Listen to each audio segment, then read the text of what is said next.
मित्रों नमस्कार, मैं आचार्य गोपाल दत्त प्रीति, मेरे यूट्यूब चैनल में आपका हार्दिक स्वागत है, अभिनंदन है। मित्रों, आज बात करते हैं करवा चौथ, करक चतुर्थी के बारे में, जो पड़ेगी 10 तारीख को, 10 अक्टूबर 2025 को। उस दिन माताएं बहनें भगवान गौरी शंकर का पूजन करते हैं, गणेश जी का पूजन करते हैं, और ये व्रत का अधिकार सिर्फ माताओं को ही है। जो सौभाग्यवती स्त्रियां होती हैं उन्हीं को है। तो उस दिन प्रातः काल उठ करके जो अगर जा सकती हैं तो बरगद के पेड़ के पास में जा करके वहाँ पर बरगद की आप पूजा करें, भगवान गौरी शंकर का, गणेश जी का पूजन करें। जो नहीं जा सकती हैं, घर में भी बरगद की टहनी ला करके, या कई पहले पुरानी प्रथाओं में आपने देखा होगा, दीवारों पर बरगद का पेड़ का चिन्ह बना करके गौरासन कर गणेश जी का पूजन किया जाता था, और 10 करवे रखे जाते हैं पूजन के लिए। और उसके बाद में संध्या के समय में जो शुभ समय होता है, उस समय में फिर कथा इत्यादि श्रवण करते हैं। उसके बाद जब चंद्रोदय होता है, चंद्रोदय के बाद में चंद्रमा का पूजन, अर्घ्य इत्यादि दे करके भोजन इत्यादि किया जाता है। तो मित्रों, अब मैं माताएं बहनें थोड़ा सा सुने सूक्ष्म में आपको ये कथा का प्रचलन कहाँ से हुआ, कहाँ से ये व्रत किया जाता है, तो उसके बारे में मैं आपको बता देता हूँ सूक्ष्म रूप से, क्योंकि सनातन की आपको जानकारी होनी चाहिए। आपने अक्सर सुना होगा कि एक सेठ जी की 7 बहुएं थी, ये थी वो थी, आपने सुना होगा। कथाएं तो हर माता बहन पढ़ती हैं। तो इस शुरुआत कहाँ से हुई आपको इसको पता होना चाहिए।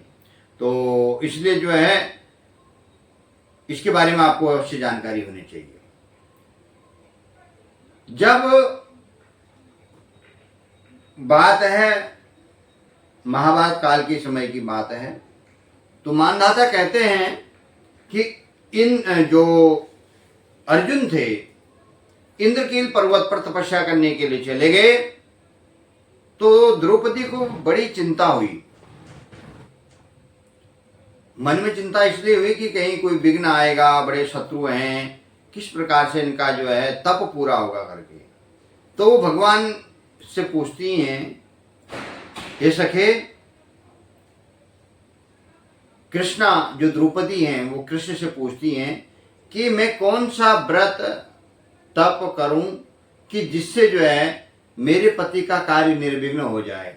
तब भगवान कृष्ण कहते हैं कि एक बार इसी प्रकार शंकर जी से माँ गौरा ने पूछा था कि वो कौन सा व्रत किया जाए, कौन सा तप किया जाए जिससे पति दीर्घायु हो, पति के कार्यों में निर्विघ्नता आए। तब कहते हैं कि जो एक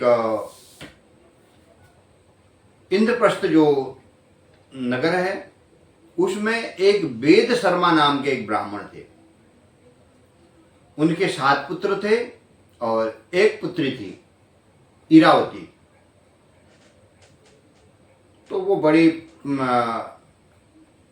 गुणवान, गुण संपन्न ब्राह्मण ने उनके अपनी कन्या का विवाह तय कर दिया। वेद शास्त्र के, व्याकरण शास्त्र इत्यादि के ज्ञाता वर के साथ में। अब जब शादी तय हो गई, तो उन्होंने जो गौरी व्रत आता है श्रावण में, वो भी किया इरावती ने। और उसके बाद में कार्तिक मास के कई जगह दक्षिण भारत में ये श्रावण कृष्ण पक्ष को भी कई लोग करक चतुर्थी का व्रत करते हैं। उत्तर भारत में ज्यादातर कार्तिक कृष्ण पक्ष को ही होता है। तो उन्होंने कार्तिक कृष्ण पक्ष की चतुर्थी को व्रत किया। और इधर में अब इरावती अपनी भाभीयों, 7 भाई थे, उनके 7 बहुएं थी, तो उनके साथ में व्रत किया। तो अब वो पानी भी तक तो पीते नहीं है। इसमें रात होने वाली थी, तो बिना पानी भूख प्यास से वो बेहोश होकर गिर गई। अब भाई को चिंता हुई। बहन के प्रेम के कारण भाई ने एक मिसाल ली और दूर जाकर के एक पेड़ पर चढ़ा, मिसाल जला दी। भाभीयों ने कहा, देखो देखो इरावती चांद निकल आया। और वो उसको चांद के दर्शन करा करके, नकली चांद के दर्शन करा करके, उनको अर्घ्य इत्यादि दिला करके भोजन करा दिया। इधर में जब उसकी शादी होगी, शादी होते ही उसका पति मृत्यु को प्राप्त हो गया। मृत्यु को प्राप्त हुआ तो वो साल भर तक का जो है भगवान का व्रत पूजन करते रहे। इसी बीच में जो है दोबारा ये करवा चौथ का व्रत आ गया। पहले साल व्रत किया तो उसका आदमी मर गया, फिर उसका आदमी उसने व्रत छोड़ा नहीं, निराहार अपना जो है व्रत करती रही, फिर वही करवा चौथ का व्रत आ गया। तो उसी समय में जो है इंद्राणी स्वर्ग से धरती पर आई अपने जो सखियों के साथ में, और आकर के जो है वो व्रत करने के लिए स्वर्ग से धरती पर आई थी, तो उसको इरावती मिल गई।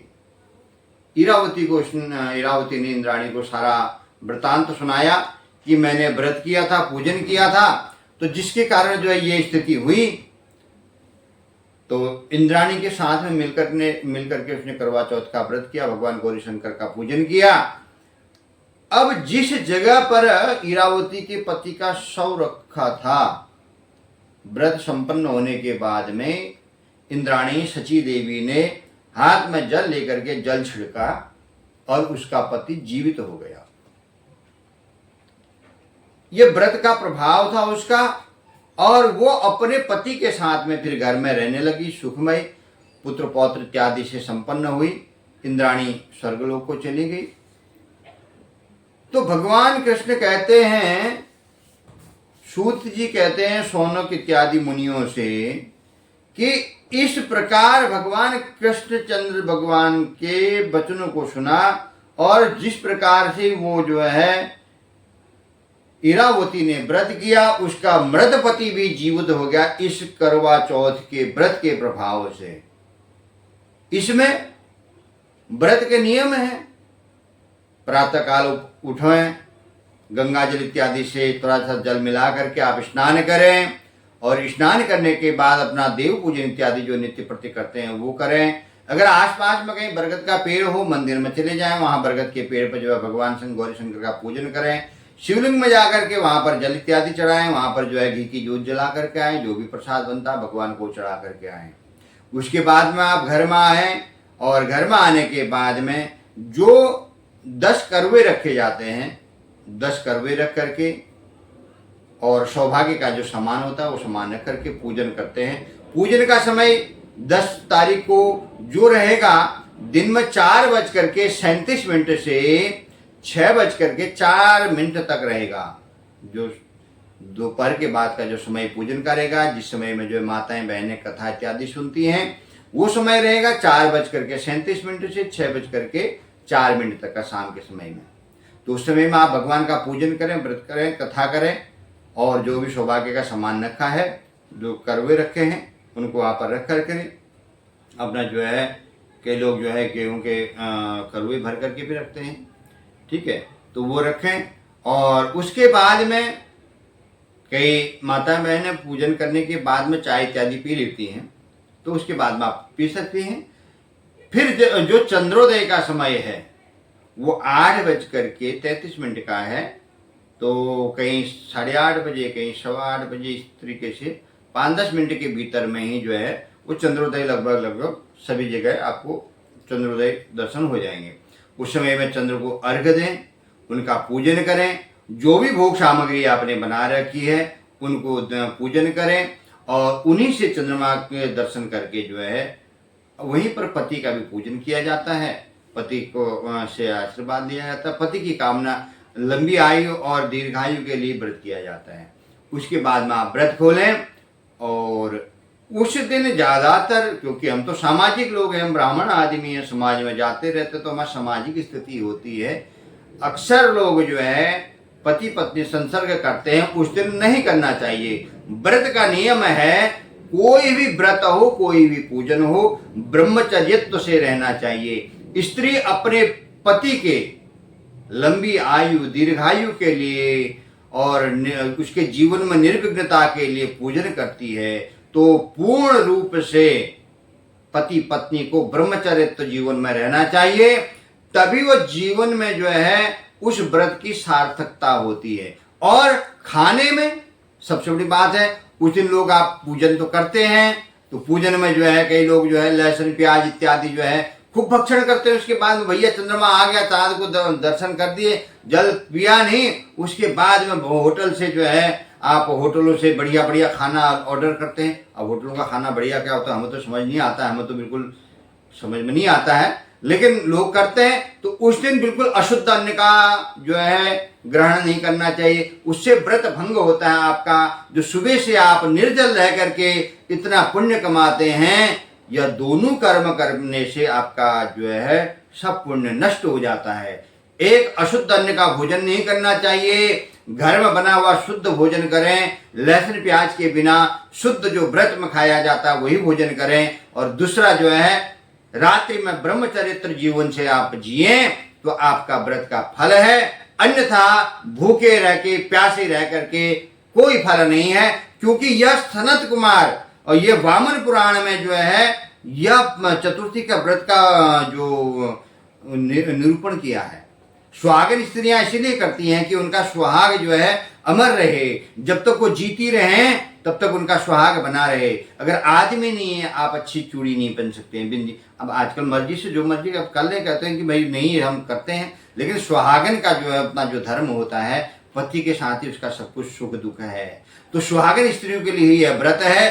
सुहागनों से, माताओं बहनों से मेरा निवेदन है कि दिन भर भूखा प्यासा रहने के बाद आप व्रत के नियम को करें। एक तो शुद्ध आहार करें और शुद्ध आचार से आप रहें, पूर्व ब्रह्मचर्य जीवन से रहें, तो आपको 110% उस व्रत का फल मिलता है।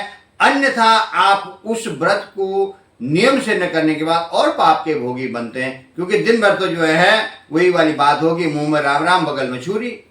तो इसलिए आप व्रत न करें। अगर आप संयम नहीं कर सकते हैं तो कोई व्रत नहीं करें। दिखावे के लिए व्रत नहीं करना चाहिए। व्रत का मतलब ही है संयम। अगर संयम बरत सकते हैं तो आप व्रत करें। 10 तारीख को करवा चौथ का व्रत पड़ेगा।